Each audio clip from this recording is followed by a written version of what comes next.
16 శాసనసభ రెండో సమావేశానికి ఇచ్చేసినటువంటి గౌరవ సభ్యులందరికీ కూడా నా నమస్కారాలు తెలియజేస్తున్నానండి.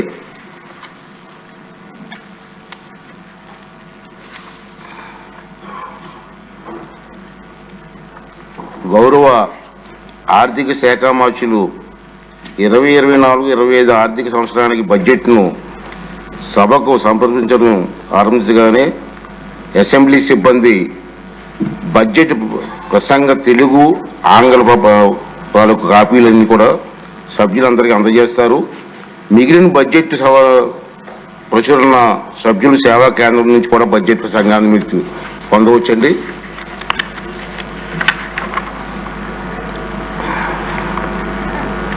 ఇప్పుడు ఆర్థిక శాఖ మంత్రులు 2024-2025 సంవత్సరపు బడ్జెట్ను ప్రవేశపెడతారు.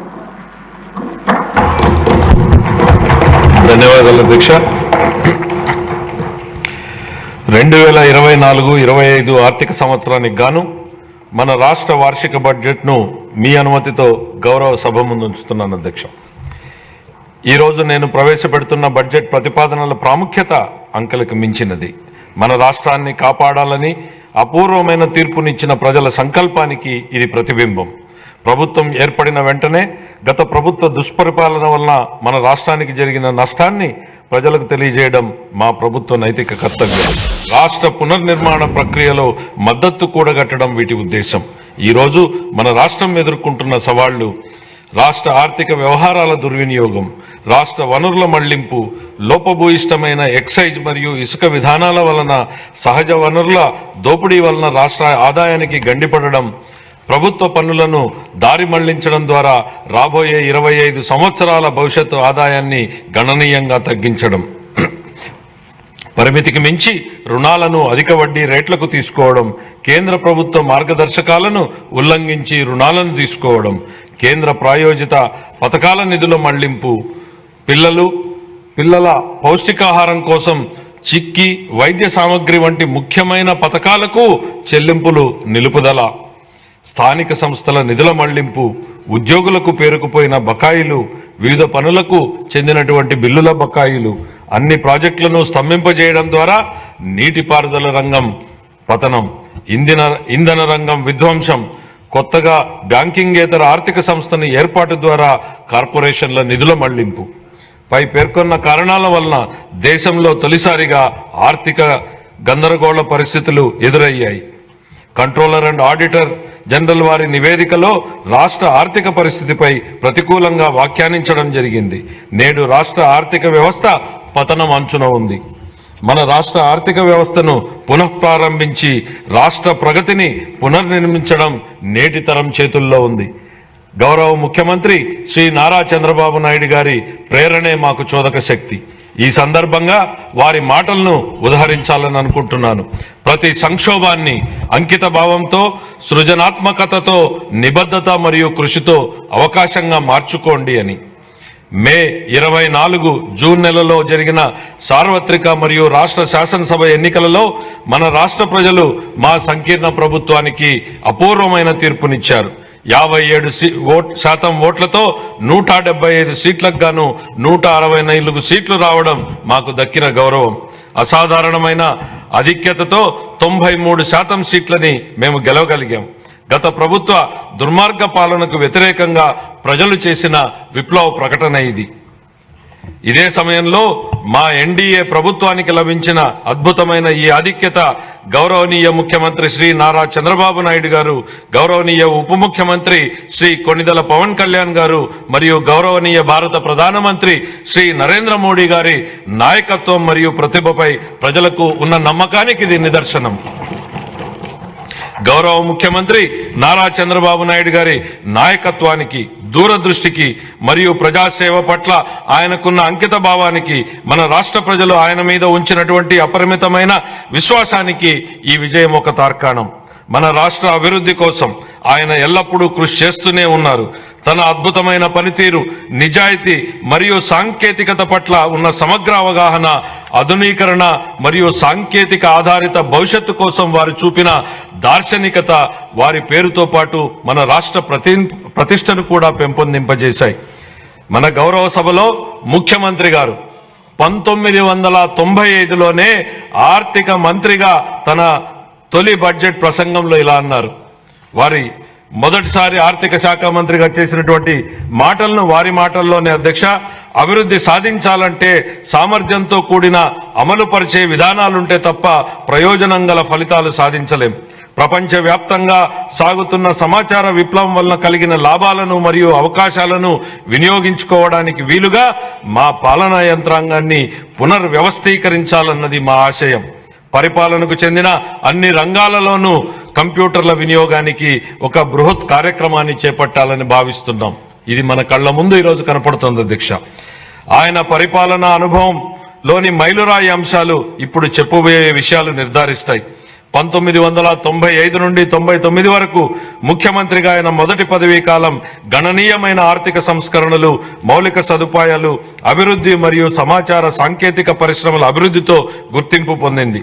ఆయన ప్రగతిశీల నాయకత్వంలో ఉమ్మడి ఆంధ్రప్రదేశ్ దేశానికే చక్కటి అభివృద్ధి నమూనాగా నిలిచింది. ఉమ్మడి ఆంధ్రప్రదేశ్ రాష్ట్రాన్ని వ్యవసాయ ఆధారిత రాష్ట్రం నుంచి సాంకేతిక పరిజ్ఞానానికి మూల స్తంభంగా మరియు సమాచార సాంకేతిక సేవల కేంద్రంగా మార్చడంలో ఆయన కీలక పాత్ర పోషించారు. ఆయన చేపట్టిన అనేక విధానాలు మరియు పాలనా కార్యక్రమాలు తర్వాతి కాలంలో జాతీయ విధానాలుగా రూపొందించుకున్నాయి.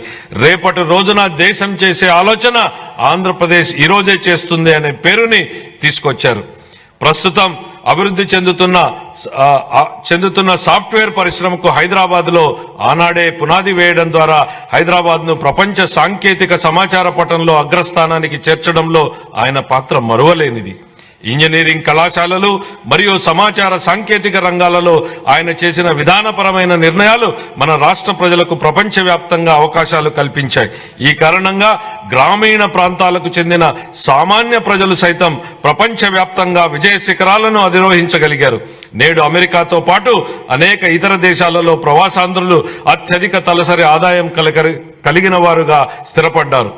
జూన్ 2014 జూన్ నెలలో ఉమ్మడి ఆంధ్రప్రదేశ్ను అన్యాయంగా, అశాస్త్రీయంగా మరియు అప్రజాస్వామికంగా ఒక శాశ్వత రాజధాని లేకుండా విభజించడం వల్ల రాష్ట్రం సంక్షోభంలో కూరుకుపోయి ఆర్థికంగా నిలదొక్కుకోలేని అవశేష రాష్ట్రంగా ఉండిపోయింది. రాష్ట్ర విభజనను మన ప్రజలపై బలవంతంగా రుద్దారని చెప్పడం ఎంత మాత్రం అతిశయోక్తి కాదు. మన రాష్ట్రాన్ని పునర్నిర్మాణ దిశగా మరియు సుసంపన్న దిశగా తీసుకువచ్చే బాధ్యతను మన నాయకుడు గౌరవ ముఖ్యమంత్రి శ్రీ నారా చంద్రబాబు నాయుడు గారు తన భుజస్కంధాలపైన వేసుకున్నారు. ఆయన పరివర్తనాత్మక నాయకత్వంలో దీర్ఘకాలిక మరియు స్వల్పకాలిక ప్రణాళికలను అమలు చేసి అవశేష రాష్ట్రాన్ని విభజన దుష్ప్రభావం నుండి తప్పించి అభివృద్ధి పథంలో నడిపించారు. 2014 నుంచి 19 వరకు వ్యవసాయం, పరిశ్రమలు, సేవలు, నీటిపారుదల, రోడ్లు, భవనాలు, ఉపాధి కల్పన తదితర రంగాలలో బహుముఖ వ్యూహాన్ని రూపొందించారు. Kia Motors, hero Motors, Asian paints వంటి భారీ పరిశ్రమలను మన రాష్ట్రం ఆకర్షించింది. పట్టిసీమ ఎత్తిపోతల పథకం దేశంలోనే రికార్డు సమయంలో అనగా కేవలం ఏడాది కాలంలోనే పూర్తి అయిన తొలి నదుల అనుసంధాన ప్రాజెక్టుగా రికార్డు సృష్టించింది. సులభతర వ్యాపార నిర్వహణ ర్యాంకింగ్ లో మన రాష్ట్రం మొదటి స్థానం సాధించి 5 ఏళ్లలో అగ్రస్థానంలో నిలిచింది. ఇంధన రంగంలో సంస్కరణలు తీసుకురావడంతో పాటు పునరుత్పాదక ఇంధనాన్ని ప్రోత్సహించడం ద్వారా 2018 నాటికి మన రాష్ట్రం ఇంధన మిగులు రాష్ట్రంగా నిలిచింది. బహుముఖ వ్యూహం ఫలితంగా మన రాష్ట్రం సంక్షేమంతో కూడిన సుస్థిర ఆర్థికాభివృద్ధి పథకంలో పయనించింది. అయితే 2019 తర్వాత జరిగిన పరిణామాలు మన రాష్ట్ర చరిత్రలో ఒక చీకటి దిశగా చెప్పుకోవచ్చు. 2014-19 మధ్య కాలంలో జరిగిన ఆర్థికాభివృద్ధి వృధా అయింది. గత ప్రభుత్వం 2019లో తన పదవీ కాలాన్ని ఎంతో విధ్వంసకర ధోరణితో ప్రారంభించింది. ప్రజావేదికను కూల్చేసింది, విద్యుత్ కొనుగోలు ఒప్పందాలను రద్దు చేసింది, 3 రాజధానుల నమూనాతో ప్రజలను అయోమయానికి గురిచేసింది, పారిశ్రామిక వ్యతిరేక విధానాన్ని అనుసరించింది, పెట్టుబడిదారుల విశ్వాసాన్ని మరియు రాష్ట్ర బ్రాండ్ విలువను దెబ్బతీసింది. నీటిపారుదల రంగాన్ని పూర్తిగా విస్మరించింది. కేంద్ర ప్రభుత్వ అభిప్రాయానికి విరుద్ధంగా కార్యనిర్వాహక సంస్థను మార్చడం ద్వారా పోలవరం ప్రాజెక్టు నిర్మాణాన్ని నిలిపేసింది. ఈ చర్యల వల్ల డయాఫ్రమ్ గోడకు నష్టం కలిగి ప్రాజెక్టు జాప్యానికి దారితీసింది. పన్నులు చెల్లిస్తూ మరియు ఉపాధి కల్పిస్తూ రాష్ట్రాభివృద్ధికి దోహదపడే పరిశ్రమలు మన రాష్ట్రాన్ని వదిలి వెళ్లిపోయాయి. ఈ చర్యలు పెట్టుబడిదారులను మరియు ప్రపంచ ఆర్థిక సంస్థలను రాష్ట్రంలో స్థిరమైన పెట్టుబడులు పెట్టనివ్వకుండా చేశాయి. ఫలితంగా మన రాష్ట్రం ఆర్థిక పరిస్థితి విచ్ఛిన్నమైంది. ఈ సందర్భంగా కౌటిల్యుడి మాటలను ఒకసారి గుర్తు చేసుకుందాం. సంపదకు మూలం ఆర్థిక కార్యకలాపాలే. అవి లేకపోవడం వనరుల సమీకరణకు ఇబ్బందులు తెచ్చిపెడుతుంది. ఫలవంతమైన ఆర్థిక కార్యకలాపాలు లేకపోతే ప్రస్తుత శ్రేయస్సు మరియు భవిష్యత్ రెండూ నాశనమయ్యే ప్రమాదం ఉంది. ద్రవ్యం చలామణిలో ఉన్నప్పుడే ఆర్థిక వ్యవస్థలో సంపద సృష్టి జరుగుతుంది. ఇది జరగాలంటే ప్రాజెక్టుల అమలు తప్పనిసరి. కానీ గత ప్రభుత్వం ఉత్పాదకత మూలధన వ్యయాన్ని నిలిపివేయడం ద్వారా 2014-19 సంవత్సరాల మధ్య అత్యంత వేగంగా అభివృద్ధి చెందుతున్న రాష్ట్రాలలో ఒకటిగా ఉన్న మన రాష్ట్ర ఆర్థిక వ్యవస్థ 2019-24 సంవత్సరాల మధ్య గడ్డు స్థితికి చేరుకోవడానికి కారణమయ్యింది. గత ప్రభుత్వం రాష్ట్ర వనరుల దుర్వినియోగం మరియు నిధులను పక్కదారి పట్టించడం వంటి చర్యలతో పేలవమైన పాలన చేయడం జరిగింది. కేంద్ర ప్రాయోజిత పథకాలను నిధులను మళ్లించడమే కాక అందుకు సరిపోయే రాష్ట్ర వాటాను కూడా విడుదల చేయలేదు. కార్పొరేషన్ల నిధుల మళ్లింపు, రాష్ట్ర ఆర్థిక వ్యవహారాల దుర్వినియోగం వంటి చర్యలు అధిక రుణభారానికి దారితీశాయి. ప్రభుత్వ ఆస్తులను తాకట్టు పెట్టడం, స్థానిక సంస్థల నిధుల మళ్లింపు వంటి చర్యలకు పాల్పడడంతో పాటు బిల్లుల చెల్లింపు కోసం ప్రభుత్వానికి వ్యతిరేకంగా వాద్యాలు వేయడం వలన గుత్తేదారులకు నమ్మకం లోపించి ప్రభుత్వంపై విశ్వాసం సన్నగిల్లింది. గత ప్రభుత్వం అధికారం నుండి వైదొలిగే నాటికి మన రాష్ట్ర ఆర్థిక వ్యవస్థ పతనమంచున ఉంది.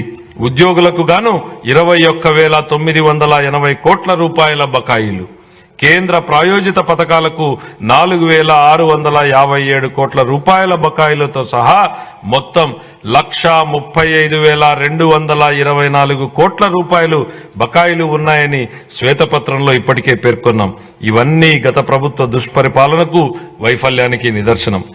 2019-24 సంవత్సరాల మధ్య కాలంలో నెలకొన్న పరిస్థితి చూస్తే మన రాష్ట్రం పటిష్టమైన ఆర్థిక సూత్రాలతో నడిచిందా, లేక వ్యక్తిగత ప్రయోజనాల కోసం లాభాపేక్షతో ఒక ప్రైవేటు సంస్థలాగా నడిచిందా అనే ప్రశ్న ఉత్పన్నమవుతోంది. గత ప్రభుత్వం ప్రజా సంక్షేమాన్ని పక్కన పెట్టి కేవలం ప్రైవేటు లాభం అనే భావనతోనే నడిచింది. సహజ వనరులను కొల్లగొట్టడం, సహజ ఖనిజాల అక్రమ తవ్వకాలతో రాష్ట్ర ఖజానాకు ఆదాయం నష్టం కలిగించడం, వ్యక్తిగత ప్రయోజనాల కోసం ఉద్దేశపూర్వకంగా ఇసుక మరియు ఎక్సైజ్ విధానాలను రూపొందించడం జరిగింది. ఈ చర్యల వలన ఒకవైపు రాష్ట్ర ఆర్థిక వ్యవస్థ క్షీణించగా, మరొక వైపు అధిక పన్నులు మరియు దుష్పరిపాలన కారణంగా ప్రజల కష్టాలు మరింత పెరిగాయి. గత ప్రభుత్వం ప్రజాస్వామిక గొంతులను అణిచివేయడం మరియు ప్రజాస్వామ్య వ్యవస్థలను దెబ్బతీయడం వంటి కక్ష సాధింపు చర్యలకు పాల్పడింది. గత ప్రభుత్వ దుష్పరిపాలనకు వ్యతిరేకంగా వివేకవంతమైన ప్రజాస్వామిక నిర్ణయం తీసుకుని మరొకసారి రాష్ట్ర చరిత్ర గతిని సవ్య దిశగా మార్చిన మన రాష్ట్ర ప్రజలకు కృతజ్ఞతలు తెలియజేసుకుంటున్నాం. మన రాష్ట్ర ప్రజలు విజ్ఞతతో ఇచ్చిన తీర్పు 2024లో ఎన్డీఏ కూటమి తిరిగి అధికారంలోకి వచ్చేందుకు దోహదపడింది. శ్రీ నారా చంద్రబాబు నాయుడు గారు నేడు రెట్టించిన ఉత్సాహంతో మరియు దృఢ సంకల్పంతో ఉన్నారు.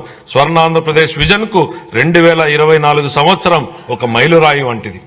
మా ప్రభుత్వం ఎన్ని సవాళ్లు ఎదురైనా ఇచ్చిన హామీలను నెరవేర్చడానికి గౌరవ ముఖ్యమంత్రి గారి నాయకత్వంలో కృషి చేస్తుంది. ఈరోజు నేను ప్రవేశపెడుతున్న బడ్జెట్ ప్రతిపాదనలు రాష్ట్ర ఆర్థిక నేపథ్యాన్ని దృష్టిలో ఉంచుకుని మరియు ఆర్థిక పునరుజ్జీవనమే లక్ష్యంగా మరియు సంపదను సృష్టించే విధంగా ఆర్థిక చక్రాన్ని పునఃప్రారంభించాలనే ఉద్దేశంతో రూపొందించబడినవి. అన్ని శాఖలకు కేటాయింపులు ప్రతిపాదించే ముందు మా ప్రభుత్వానికి మార్గదర్శిగా నిలిచిన స్వర్గీయ ఎన్టీ రామారావు గారి మాటలను నేను గుర్తు చేసుకోవాలనుకుంటున్నాను. సమాజమే దేవాలయం, ప్రజలే దేవుళ్ళు. వ్యవసాయం మరియు అనుబంధ రంగాలు. ఈ సందర్భంగా నాకు తెలుగు పునరుజ్జీవనోద్యమ పితామహుడిగా పేరు పొందిన కందుకూరి వీరేశలింగం గారి ఆలోచనలు గుర్తుకొస్తున్నాయి. వ్యవసాయం చేసే చేతులకు మనం సాయం అందించాలి, అదే దేశ సౌభాగ్యానికి మార్గం. మా ప్రభుత్వానికి వ్యవసాయ రంగ అభివృద్ధి మరియు రైతుల సంక్షేమమే అత్యంత ప్రాధాన్యం. మా వ్యవసాయ శాఖ మంత్రి గారు 2024-25 వ్యవసాయ బడ్జెట్ను ప్రవేశపెట్టేటప్పుడు వ్యవసాయ అభివృద్ధికి మా ప్రభుత్వం చేపట్టిన విధానాలను పూర్తిగా వివరిస్తారు. సూపర్ 6 హామీలలో భాగంగా మా ప్రభుత్వం అన్నదాత సుఖీభవ ప్రధానమంత్రి కిసాన్ పథకం ద్వారా అర్హులైన రైతులకు పెట్టుబడి సాయం ప్రకటించింది. మా ప్రభుత్వం రైతుల సమగ్రాభివృద్ధికి పొలం పిలుస్తోంది. వడ్డీ లేని రుణాలు, భూసార కార్డుల పంపిణీ, వ్యవసాయ పనిముట్ల సరఫరా, భూసార పరీక్షల ప్రయోగశాలలు, పొలం బడి వంటి పథకాలను అమలు చేస్తోంది.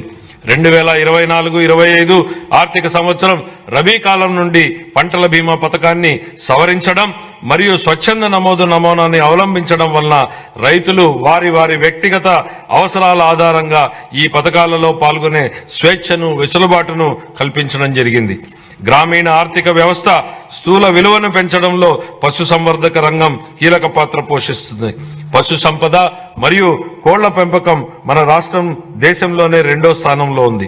మన రాష్ట్రం గుడ్ల ఉత్పత్తిలో మొదటి స్థానంలోనూ, మాంసం ఉత్పత్తిలో 4వ స్థానంలోనూ, పాల ఉత్పత్తిలో 5వ స్థానంలోనూ ఉంది.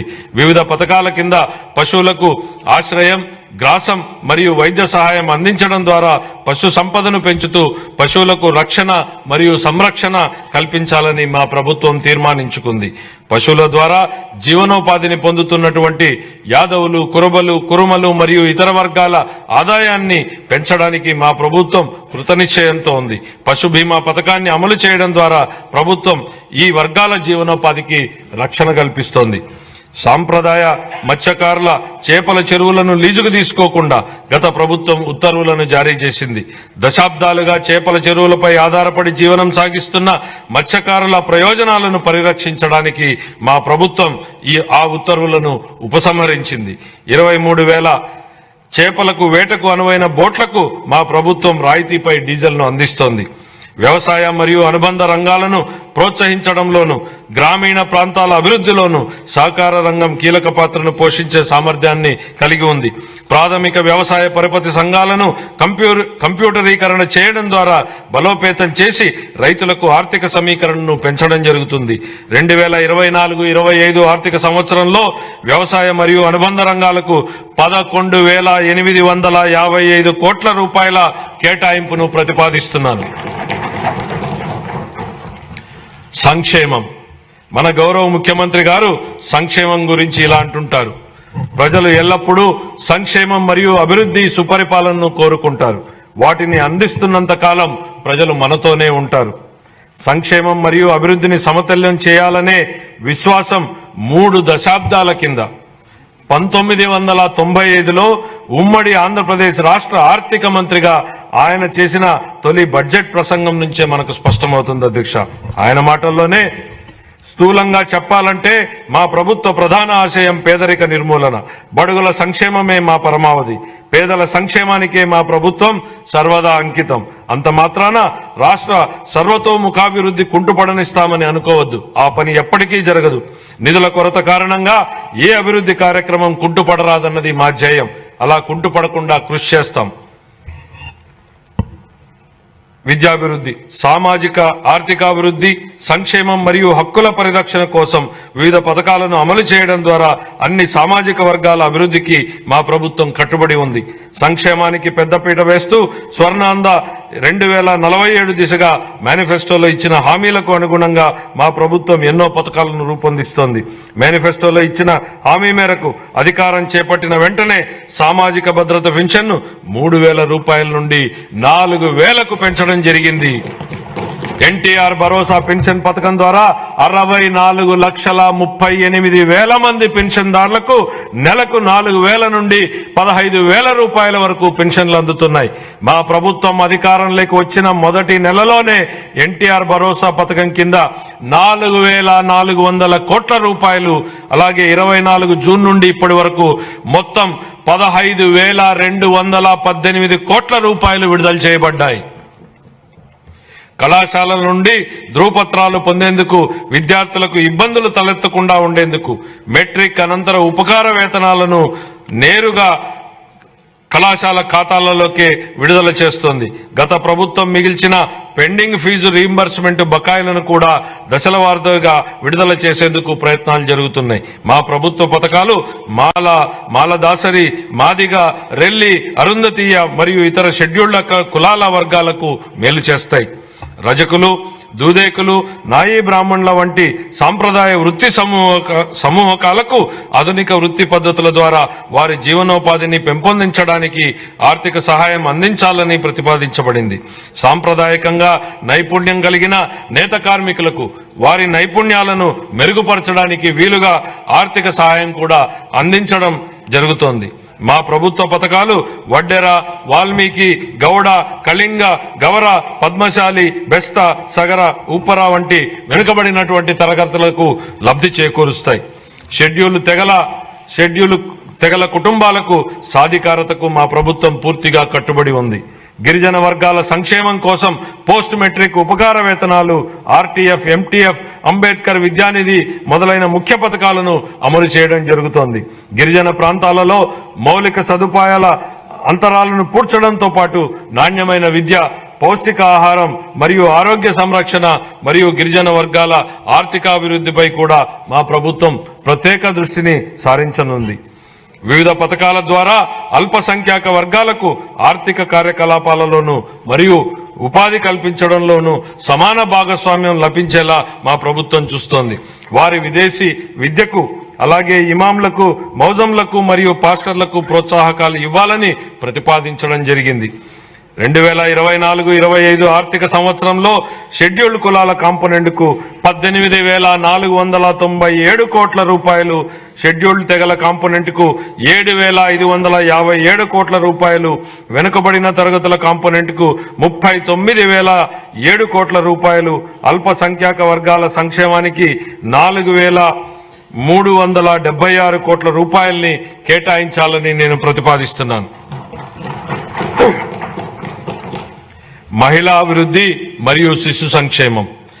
డాక్టర్ బిఆర్ అంబేద్కర్ గారు మహిళా సాధికారత ప్రాముఖ్యతను నొక్కి ఇలా అన్నారు: మహిళలు సాధించిన పురోగతి స్థాయిని బట్టి నేను సమాజం యొక్క పురోగతిని కొలుస్తాను అని. గౌరవనీయులైన ముఖ్యమంత్రి గారు కూడా ఈ ఆలోచనను గట్టిగా విశ్వసిస్తారు.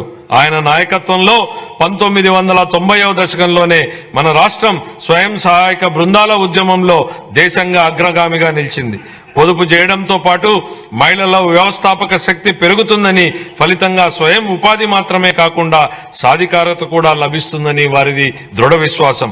విస్తృత స్థాయిలో ఒక ఉద్యమంలాగా జరుగుతున్న కార్యకలాపాలకు నాటి ప్రభుత్వ సహకారం లభించడం వలన రాష్ట్రంలోని స్వయం సహాయక సంఘాలకు విశేష ఆదరణ దక్కింది. దీనివల్ల మన రాష్ట్రం దేశానికే ఆదర్శంగా నిలిచింది. మన రాష్ట్రంలో 10 లక్షలకు పైగా స్వయం సహాయక సంఘాలున్నాయి. గర్భిణులు, బాలింతలు మరియు 6 ఏళ్లలోపు పిల్లలకు పౌష్టికాహార స్థితిని మెరుగుపరిచేందుకు మా ప్రభుత్వం అనేక వినూత్న చర్యలు తీసుకుంటోంది. 26 జిల్లాల్లోని 55,607 అంగన్వాడీ కేంద్రాల ద్వారా సమీకృత శిశు అభివృద్ధి సేవలను మా ప్రభుత్వం అందిస్తోంది. పౌష్టికాహార లోపం మరియు రక్తహీనతల నివారణకు బాల సంజీవని సప్లిమెంటరీ పౌష్టికాహార కార్యక్రమాన్ని అమలు చేయడం జరుగుతుంది. ఈ సరుకులన్నింటినీ టేక్ హోమ్ రేషన్ రూపంలో అందించడం జరుగుతుంది.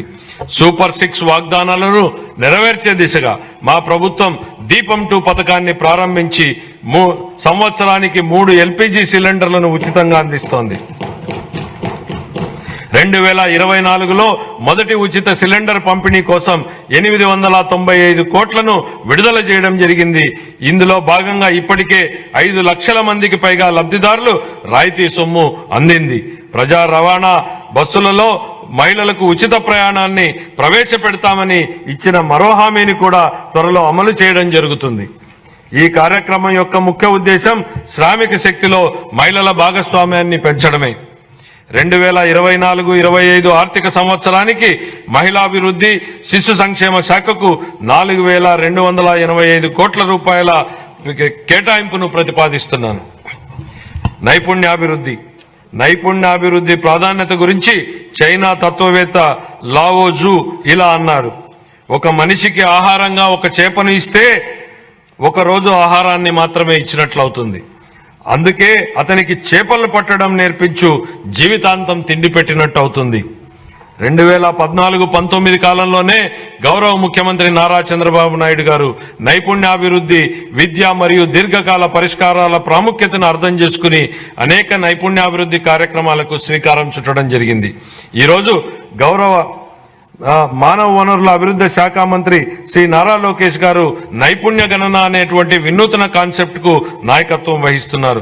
ప్రపంచంలో తొలిసారిగా మా ప్రభుత్వం రాష్ట్ర స్థాయిలో నైపుణ్య గణను నిర్వహిస్తోంది. ఇది మన శ్రామిక శక్తి యొక్క నైపుణ్యాలను మరియు సామర్థ్యాలను అర్థం చేసుకోవడానికి, తదనుగుణంగా పరిశ్రమలకు అవసరమైన నైపుణ్యాలను గుర్తించడానికి సహాయపడుతుంది. ఇది 20 లక్షల మందికి ఉపాధి అవకాశాలు కల్పించేందుకు అవసరమైన నైపుణ్యాలను అందించే కార్యక్రమాల రూపకల్పనకు దోహదపడుతుంది. ఇదే సమయంలో మా ప్రభుత్వం 192 నైపుణ్య కేంద్రాలు, నైపుణ్య కళాశాలలు మరియు నైపుణ్య విశ్వవిద్యాలయాల ద్వారా నైపుణ్య రంగంలో మౌలిక వనరులను బలోపేతం చేస్తుంది. ప్రాధాన్య రంగాలలో విదేశీ ఉపాధి అవకాశాలను అందిపుచ్చుకునేలా తయారు చేయడమే స్కిల్ ఇంటర్నేషనల్ యొక్క తాజా ప్రయత్నం. 2024-25 సంవత్సరానికి గాను నైపుణ్యాభివృద్ధి శాఖకు 1,215 కోట్ల రూపాయల కేటాయింపును ప్రతిపాదిస్తున్నాను. పాఠశాల విద్య. ప్రభుత్వం మరియు ప్రైవేటు పాఠశాలలో 1వ తరగతి నుంచి 12వ తరగతి వరకు చదివే పిల్లల తల్లులకు తల్లికి వందనం పథకం ద్వారా ఆర్థిక సహాయాన్ని అందిస్తూ మా ప్రభుత్వం సూపర్ 6 హామీని నెరవేరుస్తుంది. పేదరికం కారణంగా ఏ పిల్లవాడు విద్యకు దూరం కాకూడదు అనేది ఈ పథకం లక్ష్యం. ఇందుకే మధ్యలో చదువు మానేసిన పిల్లల సంఖ్యను గణనీయంగా తగ్గించడానికి సహాయపడుతుంది. పాఠశాలలలో మౌలిక సదుపాయాలను, విద్యార్థుల అభ్యసన ఫలితాలను మెరుగుపరిచేందుకు మా ప్రభుత్వం సమగ్ర సంస్కరణలు చేపడుతోంది. మన యువతకు ఉపాధి అవకాశాలు కల్పించడానికి మరియు విద్యా వ్యవస్థలో యువ ఉపాధ్యాయులను నూతన శక్తి నింపేందుకు ఖాళీగా ఉన్న 16,347 పోస్టులను భర్తీ చేసే దిశగా మెగా డిఎస్సి నియామకాన్ని ప్రకటించడం జరిగింది. ఇది మా ప్రభుత్వం తీసుకున్న ప్రధాన నిర్ణయాలలో ఒకటి. ముఖ్యమైన పథకాలకు ప్రముఖ విద్యావేత్త సర్వేపల్లి రాధాకృష్ణన్ మరియు సామాజిక కార్యకర్త శ్రీమతి డొక్కా సీతమ్మ గారి పేర్లను మా ప్రభుత్వం పెట్టింది. ఉపాధ్యాయుల బోధనపై మరింత దృష్టి పెట్టేందుకు వీలుగా అవసరమైన యాప్లను తొలగించడం ద్వారా ఉపాధ్యాయులపై యాప్ల భారాన్ని తగ్గించడం జరిగింది. ఇంటర్ విద్యార్థులకు ఉచితంగా పాఠ్య పుస్తకాలు మరియు బ్యాగులు అందించడం జరిగింది. 2024-25 ఆర్థిక సంవత్సరానికి గాను పాఠశాల విద్యాశాఖకు 29,909 కోట్ల రూపాయల కేటాయింపును ప్రతిపాదిస్తున్నాను. ఉన్నత విద్య. స్వర్ణాంధ్ర విజన్ 2047 లో భాగంగా మా ప్రభుత్వం రాష్ట్రంలోని అన్ని విశ్వవిద్యాలయాలను బలోపేతం చేయడానికి, ఖాళీగా ఉన్న పోస్టులను భర్తీ చేయడానికి జాతీయ సంస్థాగత స్థాయి చట్రంలో అత్యున్నత స్థాయి విశ్వవిద్యాలయాలుగా అవతరించడానికి చొరవ తీసుకుంటోంది. అమరావతి, తిరుపతి మరియు విశాఖపట్నంలో కనీసం 3 విజ్ఞాన నగరాలను ఏర్పాటు చేయాలని మా ప్రభుత్వం లక్ష్యంగా పెట్టుకుంది. నాణ్యమైన విద్యకు అత్యంత నైపుణ్యం కలిగిన అధ్యాపకులు అవసరమని గుర్తించి వచ్చే 3 ఏళ్లలో 18,000 మంది అధ్యాపకులకు శిక్షణాభివృద్ధి కార్యక్రమాలను ప్రతిపాదించడం జరిగింది. 2024 డిసెంబర్ నుండి 2.5 లక్షల మందికి పైగా విద్యార్థులకు వృత్తి శిక్షణను సులభతరం చేయడానికి NASSCOM, future skills, edu skills, sales force, Microsoft వంటి ప్రతిష్టాత్మక సంస్థలతో మా ప్రభుత్వం అవగాహన ఒప్పందాలను కుదుర్చుకుంది. సమాచార సాంకేతిక మరియు ఆధారిత రంగాలు, బ్యాంకింగ్, ఆర్థిక సేవలు, బీమా సేవలు, వనరులను సమకూర్చే సేవలు, చిల్లర వర్తకము మరియు ఆరోగ్య సంరక్షణ వంటి వివిధ రంగాలలో 5,000 రూపాయల నుండి 15,000 రూపాయల మధ్య వేతనాన్ని అందించే అప్రెంటిస్షిప్తో కూడిన డిగ్రీ విద్యను మా ప్రభుత్వం ప్రవేశపెట్టింది. 2024 ఆర్థిక సంవత్సరానికి గాను ఉన్నత విద్యాశాఖకు 2,326 కోట్ల రూపాయల కేటాయింపును ప్రతిపాదిస్తున్నాను. ఆరోగ్య సంరక్షణ. పౌరులకు సరసమైన మరియు నాణ్యమైన ఆరోగ్య సంరక్షణ సేవలను సకాలంలో అందించడం మా ప్రభుత్వం యొక్క మొదటి ప్రాధాన్యత. అందరికీ ఆరోగ్యం లక్ష్యంగా మా ప్రభుత్వం ఆరోగ్య రంగంలో సమగ్ర సంస్కరణలు చేపడుతోంది. హృదయ సంబంధ వ్యాధులు పెరుగుతున్న దృష్ట్యా అవసరమైన పరికరాలు మరియు మానవ వనరుల శిక్షణ అందించడం ద్వారా స్టెమీ ప్రోగ్రామ్ ని ప్రారంభించాలని యోచిస్తున్నాం. రాష్ట్ర వ్యాప్తంగా సమగ్ర క్యాన్సర్ స్క్రీనింగ్ కార్యక్రమాన్ని ప్రారంభించడం ద్వారా క్యాన్సర్ కేసులను గుర్తించి వైద్య కళాశాలల్లో వైద్యం కోసం చేరే సౌకర్యాన్ని కల్పించింది. పాఠశాల ఆరోగ్య కార్యక్రమం కింద అంగన్వాడీ పిల్లలకు మరియు 18 సంవత్సరాల లోపు ఉన్న పాఠశాల విద్యార్థులకు పుట్టుకతో వచ్చిన లోపాలు, పోషకాల లోపం వలన వచ్చేటువంటి వ్యాధులు, మందకొడి అభివృద్ధి మరియు వైకల్యం అనే 4 లోపాలను గుర్తించడం కోసం పరీక్షలు చేయబడుతున్నాయి. రాష్ట్రంలో ప్రాథమిక ఆరోగ్య కేంద్రాల నుంచి సాధారణ ఆసుపత్రుల వరకు అన్ని రకాల వైద్య సదుపాయాలను మెరుగుపరచడం జరుగుతుంది. మా ప్రభుత్వం డాక్టర్ ఎన్టీఆర్ వైద్య సేవా ట్రస్ట్ వంటి ప్రతిష్టాత్మక కార్యక్రమాలు, 108 మరియు 104 ఆరోగ్య సేవల పునరుద్ధరణ మరియు జాతీయ ఆరోగ్య మిషన్ కింద కుటుంబ సంక్షేమ కార్యక్రమాలను సమగ్రంగా అమలు చేయడం జరుగుతుంది. మాతా శిశు సంక్షేమ సంరక్షణలో జాతీయ సగటు కంటే మన రాష్ట్ర సగటు మెరుగ్గా ఉంది. తల్లులు మరియు పిల్లల శ్రేయస్సును పెంచే కార్యక్రమాలను అమలు చేయడం ద్వారా దీన్ని మరింత మెరుగుపరచడానికి చర్యలు తీసుకుంటున్నాం. 2024-25 ఆర్థిక సంవత్సరానికి గాని వైద్య ఆరోగ్య శాఖ కోసం 18,421 కోట్ల రూపాయల కేటాయింపును ప్రతిపాదిస్తున్నాను. పంచాయతీరాజ్ మరియు గ్రామీణాభివృద్ధి.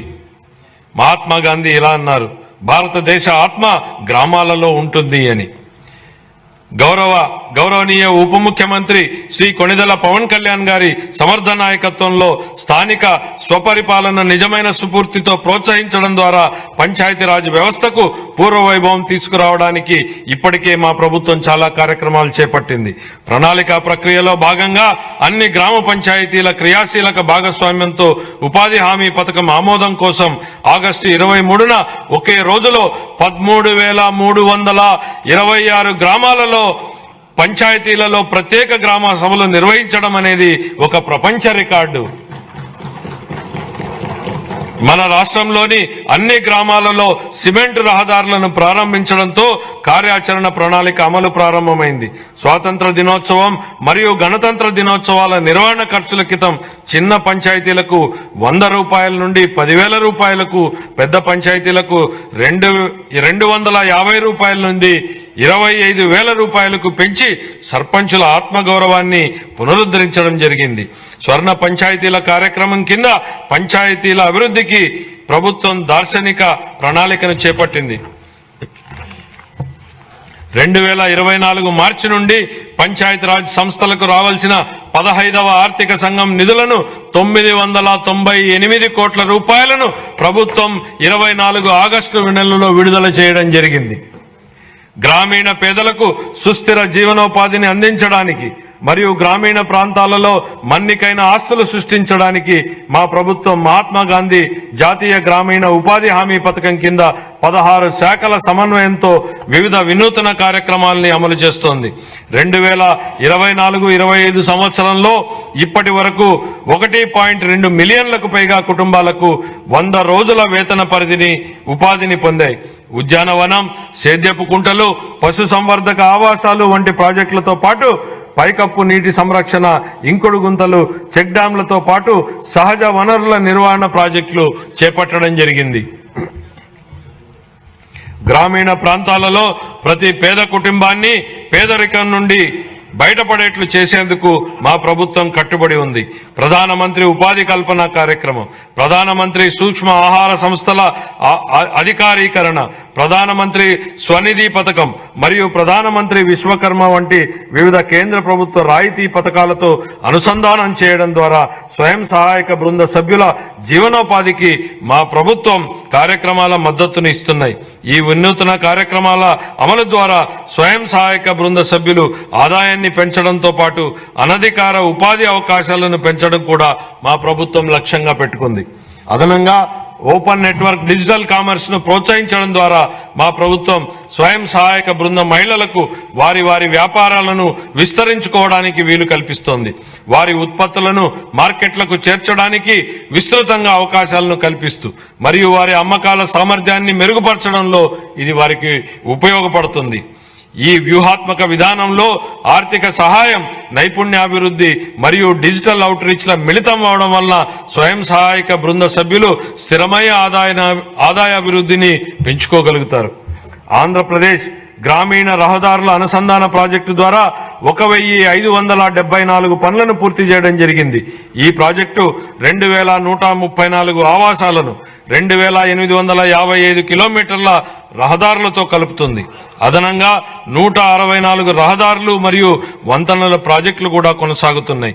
2024 ఆర్థిక సంవత్సరానికి గాను పంచాయతీరాజ్ గ్రామీణాభివృద్ధి శాఖకు 16,739 కోట్ల రూపాయల కేటాయింపును ప్రతిపాదిస్తున్నాను.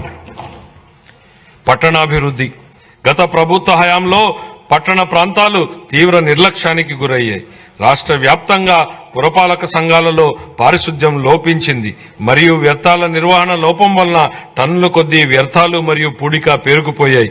మా ప్రభుత్వం ప్రణాళికాబద్ధంగా సుస్థిర పట్టణాభివృద్ధికి కట్టుబడి ఉంది. విశాఖపట్నం, కాకినాడ, విజయవాడ, గుంటూరు, తిరుపతి, కర్నూలు తదితర ప్రధాన నగరాలను అభివృద్ధి చేయనున్నాం. 50,000 నుంచి 99,999 మంది జనాభా ఉన్ని రెండో తరగతి పట్టణాలకు భౌగోళిక సమాచారక వ్యవస్థ GIS ఆధారిత బృహత్తర ప్రణాళికలను రూపకల్పనకు శ్రీకారం చుట్టడం జరిగింది.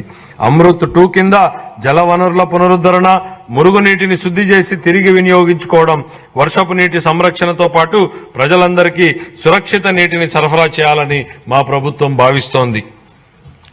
అన్ని పట్టణ ప్రాంతాలలో పట్టణ మౌలిక సదుపాయాలు మరియు అత్యవసర సేవలకు సేవా స్థాయి ప్రమాణాలను సాధించడానికి ప్రణాళికలు రూపొందించబడ్డాయి.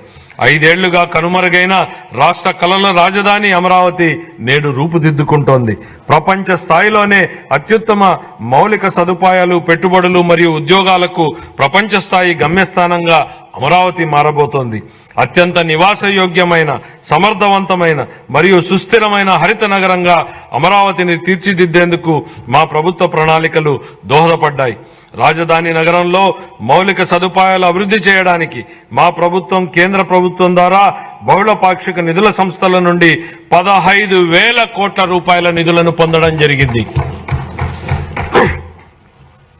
పట్టణ ప్రాంతంలో నివసిస్తున్న నిరుపేదలకు సరసమైన ధరలకు ఆహారాన్ని అందించడంతో మా ప్రభుత్వం మొత్తం 123 పట్టణ ప్రాంతాల పరిధిలో 204 అన్నా క్యాంటీన్లను ఏర్పాటు చేయడం జరిగింది. గ్రామీణ ప్రాంతాల్లో కూడా 158 అన్నా క్యాంటీన్లను ఏర్పాటు చేయడానికి ప్రణాళికలు సిద్ధం చేయడం జరిగింది. 2024-25 ఆర్థిక సంవత్సరానికి పురపాలక పట్టణాభివృద్ధి శాఖకు 11,490 కోట్ల రూపాయల కేటాయింపును ప్రతిపాదిస్తున్నాను. గృహ నిర్మాణం. 2029 నాటికి అందరూ ఇళ్లు నిర్మించి ఇవ్వాలన్న మా ప్రభుత్వం కృతనిశ్చయంతో ఉంది. ప్రధానమంత్రి ఆవాస్ యోజన, NTR నగరాలు పథకం కింద ఆర్థికంగా వెనుకబడిన వర్గాలకు 25 లక్షల ఇళ్ల పట్టాలు ఇవ్వాలని లక్ష్యంగా పెట్టుకోవడం జరిగింది. ఈ నిర్ణయం ఆర్థికంగా వెనుకబడిన వర్గాల సంక్షేమ కార్యక్రమానే కాకుండా రాష్ట్ర ఆర్థిక కార్యకలాపాలకు కూడా ఊతమిస్తోంది. ఈ కార్యక్రమం కింద ఇంటి స్థలాన్ని గాని, పక్కా ఇళ్లు లేని వారికి ఇళ్ల స్థలాల పట్టాలు మంజూరు చేయడం జరుగుతుంది. ప్రధానమంత్రి ఆవాస్ యోజన కింద 6.9 లక్షల ఇళ్లు, ప్రధానమంత్రి ఆవాస్ యోజన కింద 1.79 లక్షల గ్రామీణ ఇళ్లను పూర్తి చేయాలని ప్రతిపాదించడం జరిగింది. ప్రధానమంత్రి జన్మన్ పథకం కింద నిస్సహాయ గిరిజన సమూహాల కోసం 15,000 పైగా గృహాలను పూర్తి చేయాలని ప్రతిపాదించడం జరిగింది. అన్ని శాఖల సమన్వయంతో హౌసింగ్ లేఅవుట్లలో మౌలిక సదుపాయాలను అభివృద్ధి చేయడానికి మా ప్రభుత్వం కట్టుబడి ఉంది.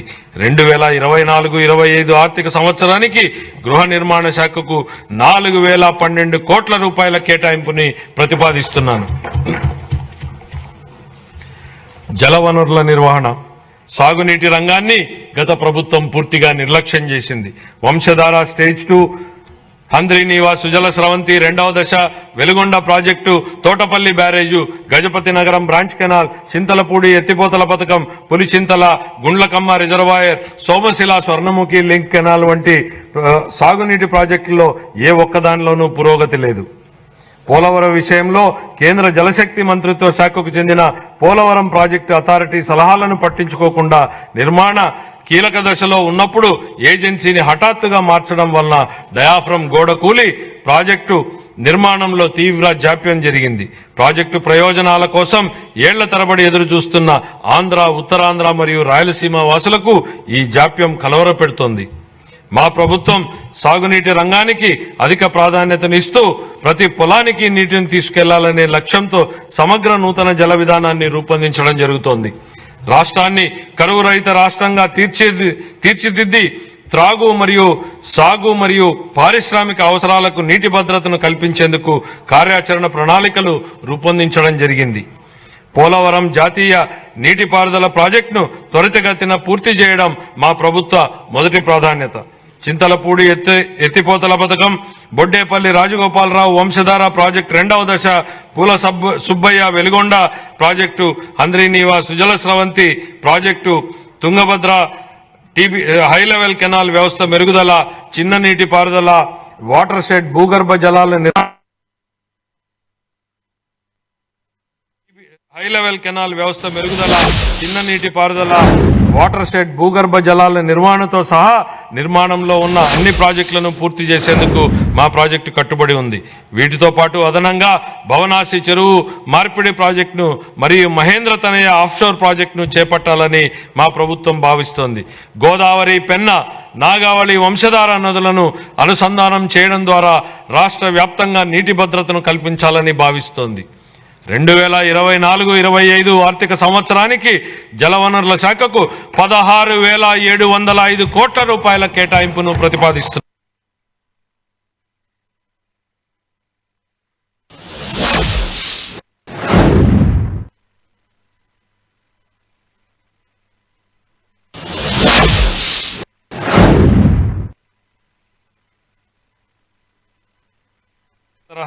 అభివృద్ధి పాలసీ 4 తక్షణమే ఉపయోగించుకునేట్లుగా ప్రైవేటిక పారిశ్రామిక వాడల ఏర్పాటుకు ఒక ప్రత్యేక విధానం, ఆంధ్రప్రదేశ్ ఫుడ్ ప్రాసెసింగ్ 4వ పాలసీలను మా ప్రభుత్వం తీసుకురావడం జరిగింది.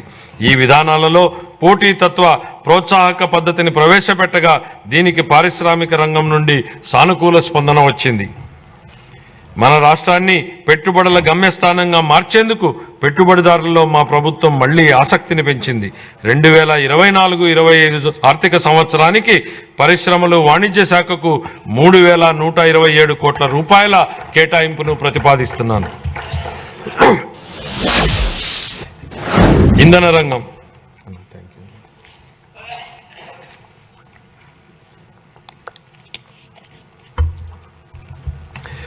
గత ప్రభుత్వ విధ్వంస చర్యల ఫలితంగానే ఇంధన రంగం నాశనమైంది.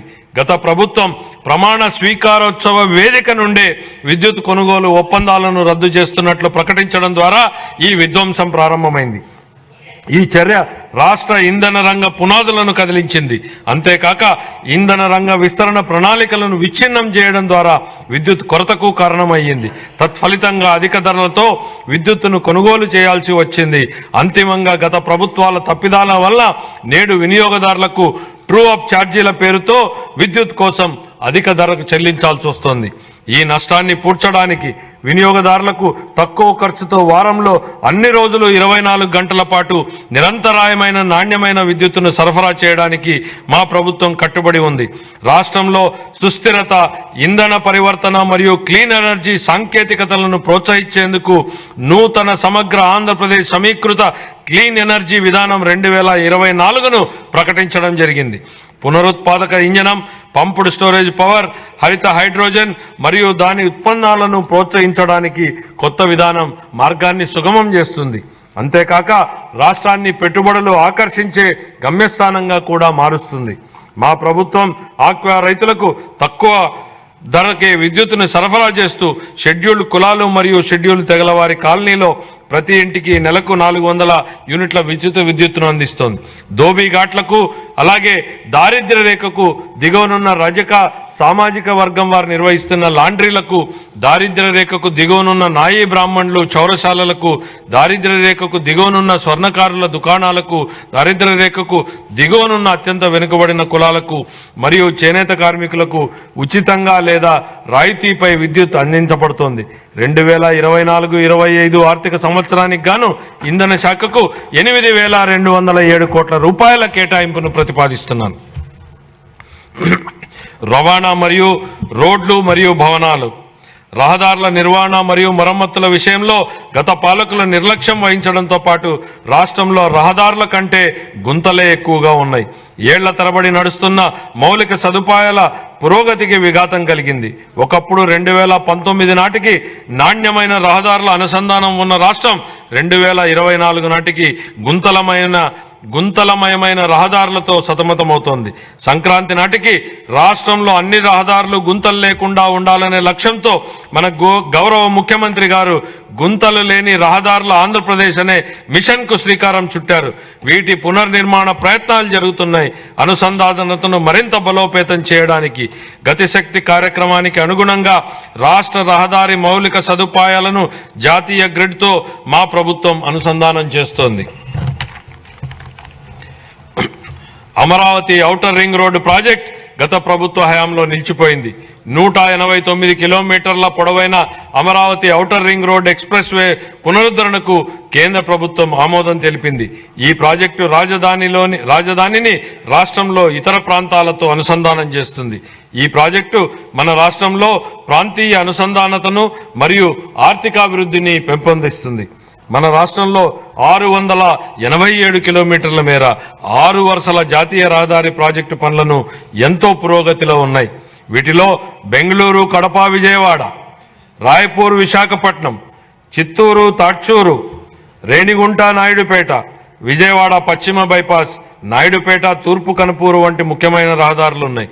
వీటితో పాటు 4 వరుసల జాతీయ రహదారులైన హైదరాబాద్, విశాఖపట్నం, బెంగళూరు, చెన్నై ఎక్స్ప్రెస్ రహదారుల్లో 165 కిలోమీటర్ల మేర పనులు పురోగతిలో ఉన్నాయి.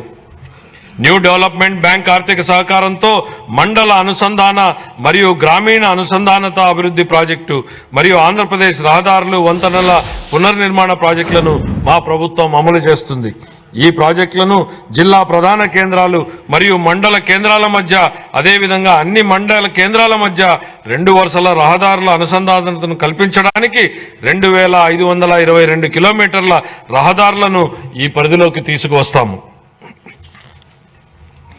వాహనాలు త్వరితగతిన నడిచేందుకు వీలుగా ప్రధానమైన జిల్లా రహదారుల ఉపరితలాన్ని మెరుగుపరచడానికి 2,199 కిలోమీటర్ల మేర పనులను మంజూరు చేయడం జరిగింది. వీటిని 2025 మార్చి నాటికి పూర్తి చేయాలని మా ప్రభుత్వం లక్ష్యంగా పెట్టుకుంది. గిరిజన ప్రాంతాలతో హరిజన అనుసంధానాన్ని మెరుగుపరచడం కోసం మరియు వరదల వలన దెబ్బతిన్న రహదారులకు మరమ్మతులు చేయడం కోసం 99 రాష్ట్ర రహదారులు మరియు 134 జిల్లా ప్రధాన రహదారులను జాతీయ వ్యవసాయ మరియు గ్రామీణాభివృద్ధి బ్యాంకు నిధులతో పూర్తి చేయడానికి మా ప్రభుత్వం ప్రాధాన్యతనిస్తోంది. జూన్ 24 నుండి మా ప్రభుత్వం రహదారుల రంగానికి 600 కోట్ల రూపాయలను విడుదల చేసింది. రాష్ట్ర విపత్తు నివారణ నిధి, ఎన్డీఆర్ఎఫ్ మరియు రాష్ట్ర విపత్తు ప్రతిస్పందన నిధుల కింద కేటాయింపులతో సహా 2024-25 ఆర్థిక సంవత్సరానికి గాను రవాణా, రోడ్లు మరియు భవనాల శాఖకు 9,554 కోట్ల రూపాయల కేటాయింపును ప్రతిపాదిస్తున్నాను. యువజన, పర్యాటక మరియు సాంస్కృతిక శాఖ మన రాష్ట్రానికి చెందిన క్రీడాకారులు జాతీయ మరియు అంతర్జాతీయ స్థాయిలో రాణించి రాష్ట్రానికి గర్వకారణంగా నిలుస్తున్నారు. మా ప్రభుత్వం క్రీడాకారులను ప్రభుత్వ ఉద్యోగాలలో 3% రిజర్వేషన్లను ప్రకటించింది. ఇది దేశంలోనే అత్యధికం. మా ప్రభుత్వం ప్రతిపాదించిన ఆర్థిక ప్రోత్సాహాలు కూడా దేశంలోనే అత్యధికం. అందరికీ క్రీడలు ప్రతిభను పెంపొందించడం, స్పోర్ట్స్ ఎకోసిస్టమ్, క్రీడా సంస్కృతి మరియు పర్యావరణ వ్యవసాయ క్షేత్రస్థాయి నుంచి అంతర్జాతీయ స్థాయి వరకు బలోపేతం చేయడం అనే 4 వ్యూహాత్మక స్తంభాలతో కొత్త క్రీడా విధానం 24-29 కాలానికి మా ప్రభుత్వం తీసుకొస్తోంది. ఆర్థిక మరియు సామాజిక అభివృద్ధి కోసం క్రీడలను ప్రోత్సహించడం మరియు ఆరోగ్యకరమైన జీవనం కోసం క్రీడలను ప్రజా ఉద్యమంగా మార్చడంపై మా ప్రభుత్వ క్రీడల విధానం దృష్టి సారిస్తుంది. గౌరవ ముఖ్యమంత్రి గారు పర్యాటక రంగానికి పరిశ్రమ హోదాను కల్పించారు. ఇది ఒక చారిత్రాత్మక చర్య. ఇది ప్రైవేటు పెట్టుబడులను గణనీయంగా ఆకర్షించే విధంగా రాష్ట్ర సామర్థ్యాన్ని మరింత పెంచింది. మన రాష్ట్రంలో పర్యాటక రంగం ఉద్యోగాల కల్పనకు ఒక గొప్ప వరం. ఆధ్యాత్మిక పర్యాటక రంగాన్ని ప్రోత్సహించడం ద్వారా పర్యాటక రంగాన్ని అభివృద్ధి చేయడానికి మా ప్రభుత్వం ప్రణాళికలు రూపొందిస్తోంది.